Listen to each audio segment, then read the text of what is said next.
আমি আপনা খবৰ দুখানি পদপংকজত পুনৰ নিবেদন কৰিব বিচৰা হৈছে। আজি বৰ্তমান যিহেতু বৈকুণ্ঠৰ কল্পতৰু ভাগৱত গ্ৰন্থভাগিৰ চতুৰ্থ স্কন্ধ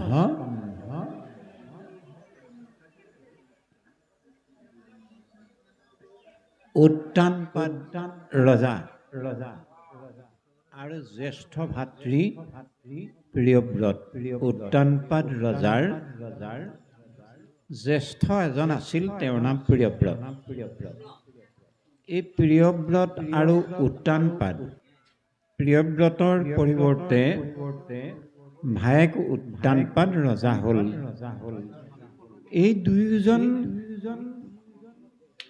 কোন বংশৰ কাৰ ল'ৰা আছিল, এই গোটেই কথাবোৰ চতুৰ্থ স্কন্ধৰ বৰ্ণনা চলি আছে।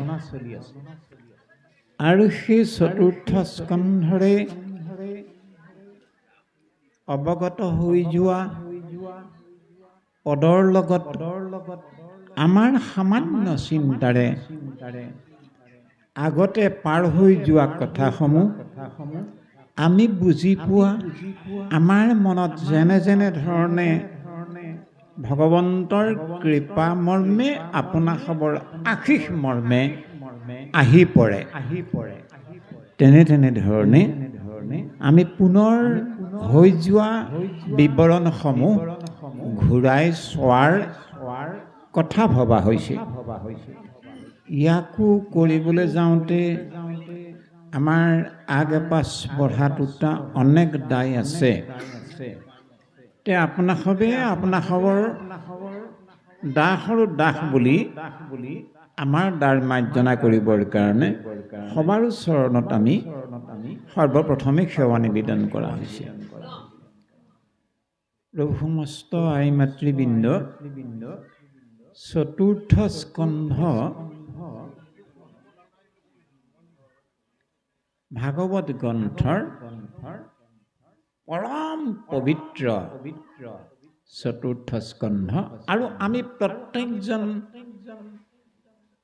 সাংসাৰিক গৃহস্থী মানুহৰ, প্ৰত্যেকগৰাকী আই মাতৃ, প্ৰত্যেকজন বাপ বান্ধৱৰ বাস্তৱ সাংসাৰিক জীৱনৰ লগত ৰজিতা খাই থকা ভাগৱত গ্ৰন্থৰ চতুৰ্থ স্কন্ধৰ এই ভাগ পৰম পবিত্ৰ গংগা নিজৰা। এই যে উত্তানপাদ ৰজা, সুৰুচি, সুনীতি, উত্তম আৰু ধ্ৰুৱ নামৰ এই বাপকেইজনাৰ যে বৰ্ণনা পদে কৃপা কৰি গৈ আছে, ইয়াৰ প্ৰাক মুহূৰ্তত আমি কেইটামান বিশেষ কথা চাই আহিব কিন্তু লাগিব। সেইকেইটা কথা কি যে এটাটো হ'ল উত্তানপাদ আৰু প্ৰিয়ব্ৰত কাৰ ল'ৰা আছিল? স্বয়ম্ভুৱ নামৰ এজন ৰজা আছিল। সি স্বয়ম্ভুৱ মনুৰ দুজন ল'ৰা আছিল। এজনৰ নাম উত্তানপাদ আৰু জ্যেষ্ঠজনৰ নাম প্ৰিয়ব্ৰত। প্ৰিয়ব্ৰতৰ দিনক দিনে দুইজন ল'ৰা ডাঙৰ দীঘল হ'ল। ৰজাৰ ল'ৰা, স্বয়ম্ভুৱ মনু ৰজা আছিল। গতিকে সংসাৰৰ ৰাজধৰ্মৰ নিয়ম মৰ্মে জ্যেষ্ঠজনে মনুৰ পৰিৱৰ্তে ৰাজসিংহাসন আৰোহণ কৰিব লাগে, প্ৰজা পালন কৰিব লাগে প্ৰিয়ব্ৰতেই। প্ৰিয়ব্ৰতক যথা সময়ত উত্তানপাদ ৰজা অৰ্থাৎ প্ৰিয়ব্ৰত উত্তানপাদৰ দেউতাক স্বয়ম্ভুৱ মনুৱে ক'লে, বোপা প্ৰিয়ব্ৰত, মোৰ পৰিৱৰ্তে তুমি এই ৰাজকাৰ্য পৰিচালনা কৰিব লাগে, তুমি ৰজা হ'ব লাগে, তুমি জ্যেষ্ঠ আৰু তোমাৰ অনুজ উত্তান। গতিকে তুমি সৰ্বপ্ৰথমে ৰাজকাৰ্য চলোৱাৰ দায়িত্ব মই তোমাক অৰ্পণ কৰা কথা ভবা হৈছে প্ৰিয়ব্ৰত। তেতিয়া প্ৰিয়ব্ৰতে ক'লে, দেউতা মই এইবোৰ কথা মোক নক'ব। মই যি বুজিলোঁ একমাত্ৰ কৃপালু গুৰু নাৰদৰ কৃপা মৰ্মে ঈশ্বৰ কৃষ্ণ ভগৱন্তৰ ভকতিৰ বাহিৰে মোক ৰাজভোগৰ কথা মোক নক'ব পিতা। নাই নাই বোপা প্ৰিয়ব্ৰত, আমি হ'লো সংসাৰী মানুহ। গতিকে আমি সৰ্বপ্ৰথমে ব্ৰহ্মচৰ্য ব্ৰত পালন কৰি তোমৰা সমস্তে প্ৰস্তুত হ'লা আৰু এতিয়া গাৰ্হস্থ্য ধৰ্ম আহৰণ কৰিব লাগে। ইয়াৰ গাৰ্হস্থ্য ধৰ্মৰ ৰীতিমৰ্মে প্ৰজাবৰ্গক চলাব লাগিব। আৰু যথা সময়ত মই যিদৰে তোমাক এতিয়া বিচাৰিছোঁ যে তুমি ৰাজমুকুট পৰিধান কৰা, মই বানপন্থাশ্ৰমে যাব লাগে। মই বুঢ়া হৈ আহিলোঁ, মই একমাত্ৰ হৰিক উপাসনা কৰাৰ মোৰ এইটো সময়, মইহে যাব লাগে বানপন্থাশ্ৰমে। এতেকে তুমি ৰাজকাৰ্য দায়িত্ব বহন কৰা। তুমি কৈছা যে মই এতিয়া মোক ৰাজভোগৰ কথা মোক নক'ব, এইটো বৰ সংসাৰৰ অনিয়ম হ'ব নহয়। নাই প্ৰিয়ব্ৰতে নাই নেমানে। স্বয়ম্ভু মনুৰ বিৰাট সমস্যা হ'ল। মই বৰ আশা ৰাখোঁতে মোৰ জ্যেষ্ঠ পুত্ৰ প্ৰিয়ব্ৰতক মই ৰাজ্যভাৰ অৰ্পণ কৰি মই ইমান দিনে ৰাজভোগ কৰিলোঁ আৰু বিষয়ভোগ কৰিলোঁ আৰু এতিয়া মই আমাৰ বানপন্থাশ্ৰম ৰীতিমৰ্মে মই অৰণ্যলৈ যাব লাগে। উত্তানপাত প্ৰিয়ব্ৰতে মোৰ দায়িত্ব পালন নকৰে, কি হ'ব? স্বয়ম্ভু মনুৰ পিতৃ হ'ল ব্ৰহ্মা। দেউতাক স্বয়ম্ভু মনুৰ পুত্ৰ স্বয়ম্ভু মনুৰ কথা পিতৃ ব্ৰহ্মাই গম পাই গ'ল ব্ৰহ্মলোকত। আৰু ব্ৰহ্মাই দেখিলে মই যদি এই সংকটৰ বেলা সেই নাতি প্ৰিয়ব্ৰতক যদি কিবা উপদেশ বাণী নকওঁগৈ, তেতিয়াহ'লে স্বয়ম্ভু মনুৰ বৰ ডাঙৰ সমস্যা আহি আছে। ব্ৰহ্মা আপুনি ইচ্ছাৰে এনে এটি শুভ দিন শুভক্ষণত স্বয়ম্ভু মনুৰ ৰাজধানী বহিষ্মতী নগৰত উপনীত হ'লহি। স্বয়ম্ভু মনুৰ নগৰখনৰ নাম হ'ল বহিষ্মতী, কুশাৱৰ্ত বুলি কয়। গতিকে স্বয়ম্ভু মনুৱে পিতৃ আগমন দেখি বৰ সন্তোষ পালে। যেনেকৈ বহু দূৰত চাকৰি সূত্ৰে প্ৰবাসত থকা পু বোৱাৰীৰ গৃহত হঠাৎ যদি এজন পিতৃ গৈ ওলাইগে, যিদৰে পু বোৱাৰীয়ে পিতৃক দৰ্শন পাই অতীব আনন্দিত হৈ উঠে, ঠিক তেনেধৰণে প্ৰিয়ব্ৰতক স্বয়ম্ভু মনুৱে ব্ৰহ্মাক দেখা পাই নিজৰ ৰাজদৰবাৰত অতি আনন্দিত হৈ উঠিল। আৰু গোটেই সমস্যাটোৰ বিষয়ে স্বয়ম্ভু মনুৱে পিতা ব্ৰহ্মাক অৱগত কৰিলে। তেতিয়া ব্ৰহ্মাইতো এনেও জানিছিলে এই কথাবোৰ, তথাপিতো স্বয়ম্ভু মনুক সম্ভাষণ জনাই প্ৰিয়ব্ৰত আৰু উত্তানপাদ, এই প্ৰিয়ব্ৰত আৰু উত্তানপাদৰ ককাক হ'ল ব্ৰহ্মা। এতিয়া সমস্যাটো হ'ল প্ৰিয়ব্ৰতক লৈ প্ৰিয়ব্ৰতে ৰাজকাৰ্য বহন নকৰে। ব্ৰহ্মাই প্ৰিয়ব্ৰতক কেইটামান দিয়া উপদেশ বাণী আমাৰ কাৰণে বৰ দৰকাৰ। কি বুলি কয় সেই কথাখিনি আমি মন কৰিব লগা আছে। এই কথাসমূহ আগত কিন্তু হৈ গ'ল। ব্ৰহ্মাই কি বুলি ক'লে, বোপা প্ৰিয়ব্ৰত বোলে ককা, তুমি হেনো ৰাজভোগ ৰাজকাৰ্য এতিয়া গ্ৰহণ নকৰি বানপন্থাশ্ৰমে তুমি যাম বুলি কৈছা। হয় ককা, মই বানপন্থাশ্ৰম অৱলম্বন কৰিম। মই দেৱৰ্ষি গুৰুদেৱৰ মৰ্মে তেখেতৰ উপদেশ বাণী শুনা দিনাৰ পৰা মোৰ মনটোৱে সদায় বানপন্থাশ্ৰমৰ দিশেই যাত্ৰা কৰি আছে। মই এতিয়া আৰু সামাজিক ৰীতি মৰ্মে মই যাব লাগে। মোৰ মনটো কিন্তু গ'লেই, মই এটা মোৰ কায়িকভাৱেহে মই অৰণ্যলৈ যাবলৈ বাকী আছে। বোপা প্ৰিয়ব্ৰত বোলে ককা আৰু কোনোবা যাব নেকি লগত? নাই নাই নাযায় ককা, অকলে যাম মই, অকলে। ব্ৰহ্মাই ক'লে নহয় প্ৰিয়ব্ৰত, তোমাৰ লগত আৰু কোনোবা যাব চাগে, ভালকে কোৱাচোন তুমি। নাই ককা মই অকলেই যাম। তেতিয়া প্ৰিয়ব্ৰতৰ মনত প্ৰশ্ন হ'ল, বা মইতো অকলে যাম বুলি কোৱা স্বত্তেও ককাই মোক 2-3 বাৰ অকাই পকাই সুধিছে একেটা কথাই, যে তুমি ভালকে কোৱাচোন আৰু কোনোবা তোমাৰ লগত যাব নেকি? আৰু মইতো কৈছো যে মই অকলে যাম, কথাটো কি? প্ৰিয়ব্ৰতে সুধিবলৈ মন গ'ল, ককা আপুনি যিমান বাৰে সুধিছে সিমান বাৰে মই কৈছো যে মই বানপন্থাশ্ৰম অৰণ্যলৈ যাওঁতে মই অকলে যাম বুলি, আৰু তুমি সিমান বাৰে কৈছা নহয় তোমাৰ লগত আৰু কোনোবা নিশ্চয় চাগে যাব, ভালকে কোৱাচোন তুমি কোন যাব? আৰু মইতো কৈছো যে অকলে যাম বুলি। পিছে মই ককা একো বুজিব পৰা নাই, কোন তুমি লগত যোৱা কথা কৈছা আৰু কোনোবা কাৰ কথা কৈছা, কোননো সেইবিলাক? এতিয়া ব্ৰহ্মাই ক'লে, বোপা প্ৰিয়ব্ৰত চোৱা আকৌ, মই তোমাক কেইটামান কথা কম বুলি ভাবিছো, মোৰ কথা নহয়, ভগৱান কৃষ্ণৰ কথা। তুমি আকৌ মোৰ কথা বুলি ভাবি নল'বা। ভগৱান কৃষ্ণই কোৱা কথাকেইটা মই তোমাৰ আগত অৱগত কৰিব বিচাৰিছো। মন কৰিব লগা এইটো এটা। অৰ্থাৎ আমি কোনোবা ল'ৰা এজনক বুজাবলৈ গ'লে মই কৈছো তই শুন এই বুলি ক'ম, কিন্তু সাধুখণ্ড গুণী জ্ঞানী লোকজনে পায় এইখিনি মোৰ কথা নহয়, গুৰুদেৱ নাম ভকতৰ কথা, গুণী জ্ঞানী সাধুসন্তসকলৰ কথা, এই প্ৰক্ৰিয়াৰে ক'ব। আৰু আমি অনভিজ্ঞ মোৰ নিচিনাজনে ক'ম মই কৈছো শুনচোন, ক'ত ল'ৰাই মানিব, আমাৰ কথা নামানে আৰু। গতিকে ব্ৰহ্মাই কি বুলি ক'লে, বোপা প্ৰিয়ব্ৰত মোৰ কথা নহয়, ভগৱান কৃষ্ণৰ কথা মই তোমাৰ আগত কওঁচোন শুনা। কোৱাচোন কোৱা ককা, কোন মোৰ লগত যোৱা কথা কৈছা? মইতো অকলে যাম বুলি কৈছো। শুনা প্ৰিয়ব্ৰত, ও ৰাম বনাশ্ৰমে যাইছই ইন্দ্ৰিয় সহিত,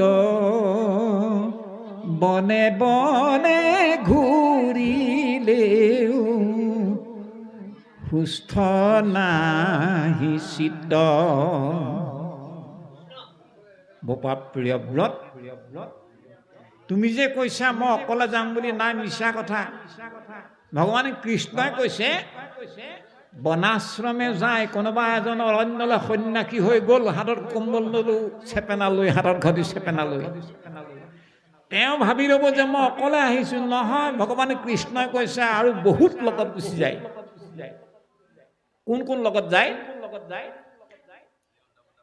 ও ৰাম বনাশ্ৰমে যাইছই ইন্দ্ৰিয় সহিত, ও বনে বনে ঘূৰিলেও ষষ্ঠ নহে চিত। ও ৰাম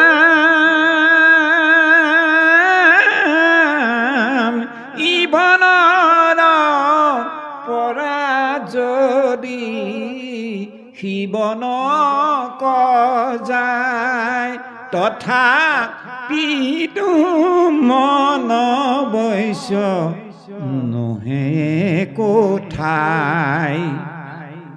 মন কৰকচোন, ব্ৰহ্মাই ক'লে প্ৰিয়ব্ৰত মোৰ কথা নহয়, ভগৱানে কৃষ্ণই এই কথাখিনি মোক কৈছিলে।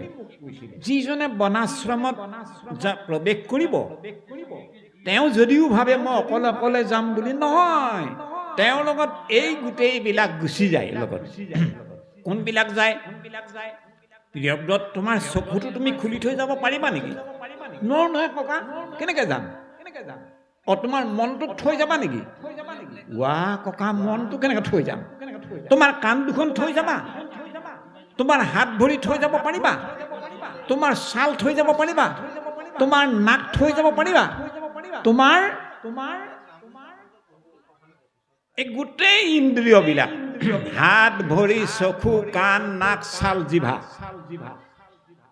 বনাশ্ৰমে যায় ছয় মানে এইবিলাক কোনবিলাক ইন্দ্ৰিয় সহিত অৰ্থাৎ আমি কৰবালৈ যোৱাৰ লগে লগে আপোনাৰ মোৰ লগত আৰু বহুত কোনোবা গাৰ লগৰ চাহ গুচি যাব সেইবোৰ হ'ল ইন্দ্ৰিয়বোৰ এই যে প্ৰিয়ব্ৰত তোমাৰ লগত যে তোমাৰ মনটো যাব তোমাৰ লগত যে চকু কাণ নাক ছাল জিভা যাব তুমি সুখেৰে থাকিব নোৱাৰিবা অৰণ্যৰে মাজত তুমি ভাবিছা যে মই হৰি সাধনাৰ কাৰণে মানৱপন্থাশ্ৰম অৱলম্বন কৰিছো একাত্ম অকলশৰীয়া স্থানত মই হৰিক সাধনা কৰিম মিছা কথা সেই অৰণ্যৰ মাজত কেনেবাকে যদি এগৰাকী সুন্দৰী যুৱতীক দেখা পোৱা যে তোমাৰ মনটোৱে ক'ব নহয় এওঁহে মোৰ প্ৰিয় আকৌ যদি তোমাৰ কাণ দুখনে কৰবাৰ পৰা কিবা সুন্দৰ মনোমোহা এটা বৈষয়িক শব্দ শুনে তৎক্ষণাৎ কাণ দুখনে তোমাক তালৈ লৈ গুচি যাব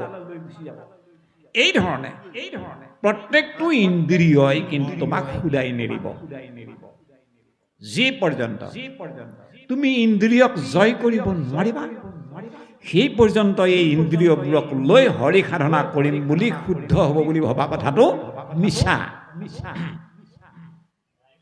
ককা এই ইন্দ্ৰিয়ক জয় কৰিব লাগিব নহয় ইন্দ্ৰিয়ক কেনেকে জয় কৰিব পৰা মাৰিব লাগিব খুব কেনেকে মাৰিম শুনা ইন্দ্ৰিয়ক জয় কৰা প্ৰক্ৰিয়া এটা আছে যিটো ৰাস্তা আমাক ভাগৱত গ্ৰন্থই দৰ্শাইছে আৰু এই ৰাস্তাটো হ'ল চতুৰ্থ স্কন্ধৰ প্ৰিয়ব্ৰতৰ চৰিত্ৰৰ এক পৰম পবিত্ৰ নিজৰা আমাৰ প্ৰত্যেকজন মানৱৰ কাৰণে সেই ৰাস্তাটো আমাক অতিব দৰকাৰ যে যেতিয়ালৈকে আমি ইন্দ্ৰিয়ক জয় কৰিব নোৱাৰো হেনো তেতিয়ালৈকে আমি একান্তভাৱে হৰি সাধনা কৰাটো আধৰুৱা হৈ যায় বুলি কৈছে সম্পূৰ্ণ হ'বগৈ নোৱাৰে বুলি কৈছে তাই ইন্দ্ৰিয় আমাৰ লগত আছে হয় আমি অৰণ্যলৈ যোৱা নাই সঁচা কথা আমিতো এইখন এখন অৰণ্য এইখন নৈমিষ অৰণ্য এই নৈমিষ অৰণ্যত সোমাই আছো তৎসত্ত্বেও আমি কিন্তু হৰি সেৱাত অলপ জটি পৰি যাব কেলে আমাৰ ইন্দ্ৰিয়বিলাকক আমি জয় কৰিব পৰা নাই হয়তো আমাৰ মাজত আপোনাৰ সমস্তজনে ইন্দ্ৰিয় জয় কৰি বহিছে এই অধম কিন্তু আজিও পৰাস্ত হৈ গৈছে ইন্দ্ৰিয়ক জয় কৰিব পৰা নাই কিন্তু ভাগৱত গ্ৰন্থই আমাক ৰাস্তাটো দিছে কি বুলি ৰাস্তাটো দিছে মন কৰিব লগা ওৰাম ইন্দ্ৰিয়ক জিনিবাক যাৰ আছে মতি ও সততে কৰি দে যত্ন সন্তৰ সংগতি এৰাম ইন্দ্ৰিয়ক জিনিবাক যাৰ আছে মতি ও সততে কৰি দে যত্ন সন্তৰ সংগতি সন্তৰ সংগতি মানে আপোনাৰ খাবৰ সংগ প্ৰজাপতি ব্ৰহ্মাই প্ৰজাপতি স্বয়ম্ভুমনুৰ পুত্ৰ প্ৰিয়ব্ৰতক উপদেশ দিছে মানে আমৰা সমস্তজনক দিয়া উপদেশ আমাৰ লগতো ইন্দ্ৰিয়বিলাক আছে প্ৰিয়ব্ৰতৰ লগত ইন্দ্ৰিয়বিলাক আছিল প্ৰিয়ব্ৰত বানপন্থাশ্ৰম অৱলম্বন কৰিব বিচাৰিছিল আমিও বানপন্থাশ্ৰমত অৱলম্বিত হৈছো আমি বহুজন যথাযোগ্য সময়ৰ অনুপাতে আমি বানপন্থাশ্ৰমী হৈছো আৰু বহুজন কিন্তু বানপন্থাশ্ৰম অৱলম্বন কৰাৰ অকমান সোনকালো হৈছে সোনকালে হওক বা দেৰি হওক কিন্তু এই বানপন্থাশ্ৰম অৱলম্বন হ'বই লাগিব এই বানপন্থাশ্ৰম অৱলম্বনৰ কাৰণে আমি আমাৰ ইন্দ্ৰিয়বিলাকক জয় কৰিব লাগিব নহলে কিন্তু আমাৰ ইন্দ্ৰিয়বিলাকে আমাক কাকো খুদাই নেৰে যেতিয়ালৈকে মনক জয় নহব তেতিয়ালৈকে মন হয় পাপত পৰিব জীৱ হয় পাপত লাগি থাকিব নহয় পুণ্য কাম কৰিব ও মনে পাপ মনে পুণ্য মনে হে সৰক মনে সে কৰিছে ভেদ আপোন পৰক ই ৰাম যতে ইন্দ্ৰিয় গণ মনৰে অধীন মনৰে সে আজ্ঞা পালি থাকে ৰাত্ৰি দিন এই আমাৰ মনটো বৰ সাংঘাতিক এটা তত্ত্ব বুলি কৈছে মনটো বাৰু কেনেকুৱা কাণখনৰ নিচিনা নেকি বহলা হ'ল নাকটোৰ নিচিনা নেকি চেপেটা চকুটোৰ নিচিনা নেকি নে দীঘলীয়া পদুমৰ পাহিৰ নিচিনা নহয় মনটো অস্পৰ্শিত এক তত্ত্ব যাক পৰখ কৰি দেখুৱাব নোৱাৰি বোলে কাণ কোনখন এইখন আকৌ চকু বোলে এই দুটা আকৌ নাকটো এইটো আকৌ মুখ কোনখন জিভা কোনখন আমি চব পৰখ কৰি দেখুৱাই দিব পাৰোঁ এইটোৱে ইন্দ্ৰিয় মুখ বুলি কিন্তু মনটোক আমি চুই মেলি দেখুৱাই দিব পৰা ইন্দ্ৰিয় নহয় নহ'লেও মনটো এনেকুৱা বলৱান এনেকুৱা শক্তি সম্পন্ন এটা তত্ত্ব অস্পৰ্শিত তত্ত্ব ই মনৰ শক্তিৰ জৰিয়তে মনে গোটেই ইন্দ্ৰিয়বিলাকক উঠ বুলিলে উঠে বহ বুলিলে বহ আৰু এই ইন্দ্ৰিয়বিলাকে পাপ কৰ্মত লিপ্ত হয় মনৰ কাৰণে পুণ্য কৰ্মটো অৱতীৰ্ণ হয় মনৰ কাৰণে এই মনক কিন্তু জয় কৰিব লাগিব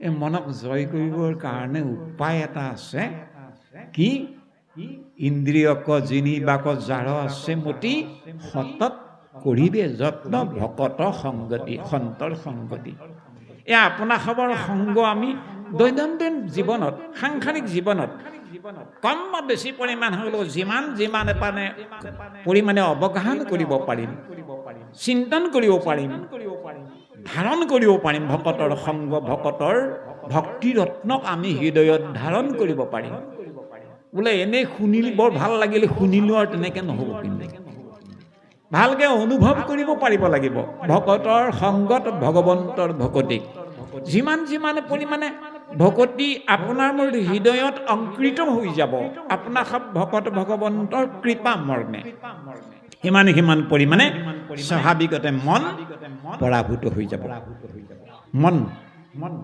বশীভূত হৈ যাব মন যিমান পৰিমাণে বশ হৈ যাব সিমান পৰিমাণে স্বাভাৱিকতে বাকী ইন্দ্ৰিয়বোৰ বশীভূত হৈ যাব গতিকে প্ৰিয়ব্ৰত তুমি অৰণ্যলৈ যোৱা বানপন্থাশ্ৰম অৱলম্বন কৰিবা মোৰ ক'ব লগা একো নাই কিন্তু তোমাৰ লগত এই মন যাব চকু কাণ নাক ছাল জিভা যাব এই সোপাই কিন্তু তোমাক অনৰ্থ কৰি দিব যুক্তি ইমান সুন্দৰ প্ৰিয়ব্ৰত ৰৈ গ'ল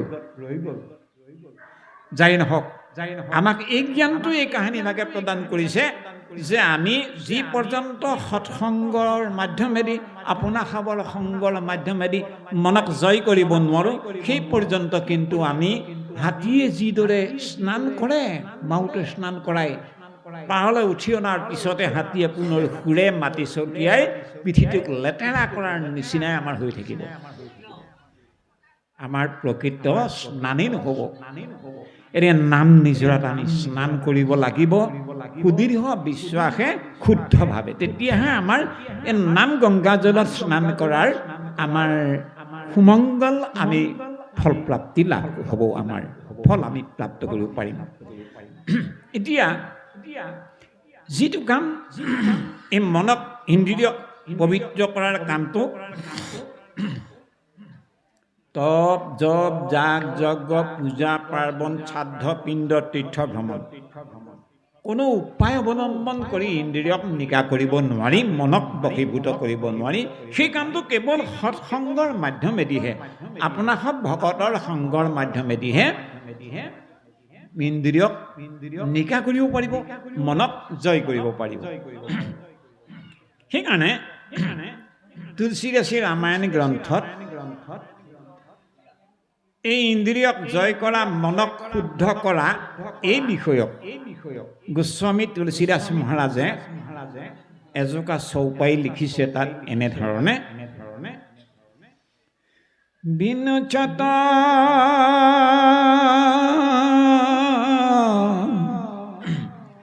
বিনুচত সংগ বিবেকন হৈ ৰাম কৃপা বিনু সুলভন চৈ বিনু সতসংগ বিবেক নহৈ ৰাম কৃপা বিনু সুলভন চৈ এই কথাটো ক'লে অৰ্থাৎ বিনু সতসংগ মানে ভকতৰ সংগ বিনা আমাৰ হেনো পবিত্ৰ জ্ঞান কেতিয়াও হ'ব নোৱাৰে এই কথাটো কৈছে বিবেক মানে জ্ঞান ভকতৰ সংগ বিনা পবিত্ৰ জ্ঞান আমি আহৰণ কৰা দেৱৰ দুৰ্লভৰ কথা যি পৰ্যন্ত ভকতৰ সংগত থাকি ভকতৰ সংগ লৈ ভকতৰ সংগত ভকতৰ চৰণত আশ্ৰয় গ্ৰহণ কৰি পবিত্ৰ জ্ঞান আহৰণ কৰিব পৰা যাব তেতিয়াহে কৃষ্ণৰ কৃপা লাভ কৰিব পৰা যাব ৰামৰ কৃপা লাভ কৰিব পৰা যাব সেই কথাটো